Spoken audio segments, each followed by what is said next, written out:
Après tout, peu importe ce qu'il en était au début de notre vie chrétienne, que nous ayons eu une merveilleuse expérience de la conversion et pouvoir noter sur un cahier quand cela est arrivé, tout cela peut être bon.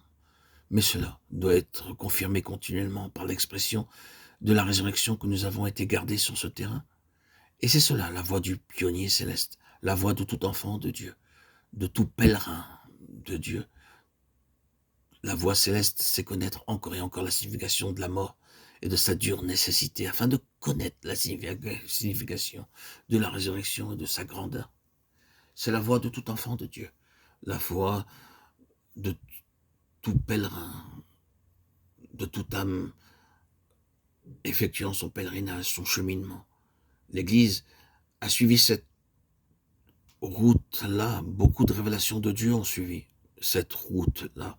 Beaucoup d'enfants de Dieu ont suivi cette route-là, afin de maintenir la voie céleste vivante, en retranchant les rejetons terrestres qui cherchent toujours à saper la vie chrétienne.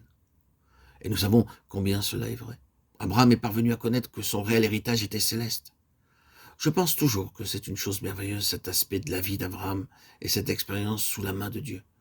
Sans aucun doute, quand il obéissait à l'ordre de Dieu, il interprétait ses promesses d'une manière très terrestre et limitée. Sans nul doute, son attente était qu'elles s'accomplissent et se réalisent de cette manière et seulement ainsi. Mais plus il vieillissait et plus il devenait conscient que ce n'était pas de cette manière. Il y avait quelque chose de plus que ce qu'il avait pensé au commencement, quelque chose de différent. Il est allé de l'avant, et c'est inclus ici dans ses paroles. C'est dans la foi qu'ils sont tous morts, sans avoir obtenu les choses promises. Mais ils les ont vus et salués de loin. Maintenant, ils ont désiré une meilleure, c'est-à-dire une céleste. Quand Dieu dit « Je vous amènerai dans un pays », Genèse 12:1, Abraham, en premier lieu, pensait que ce pays était terrestre. À la fin, il a vu que ce n'était pas ainsi. Il parvint à une réelle perception, car le Seigneur Jésus a dit « Abraham, votre père, a tressailli de joie de ce qu'il verrait mon jour. » Il l'a vu, et il s'est réjoui. Jean 8:56. L'ayant vu de loin et salué. C'est ainsi que Paul nous le dit dans sa lettre aux Galates, car cette postérité, c'était Christ. Il n'est pas dit « et aux descendances », comme il s'agissait de plusieurs, mais en tant qu'il s'agit d'une seule, et à ta descendance, c'est-à-dire à Christ. Galates 3:16. Pour Abraham, Christ était la réponse concernant tout cet héritage. Christ, le Christ céleste, est l'incarnation même de tout ce qui est céleste. Nous ne connaissons pas Christ selon la chair. Christ est essentiellement céleste.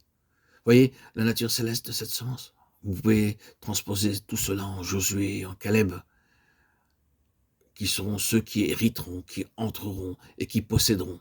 Par ceux qui se bornent au terrestre, ils périront sur cette terre. La terre sera leur prison et leur tombeau. Ils seront remplacés par une autre génération avec une constitution différente, représentée par Josué et par Caleb, les prémices d'une nouvelle génération qui possédera.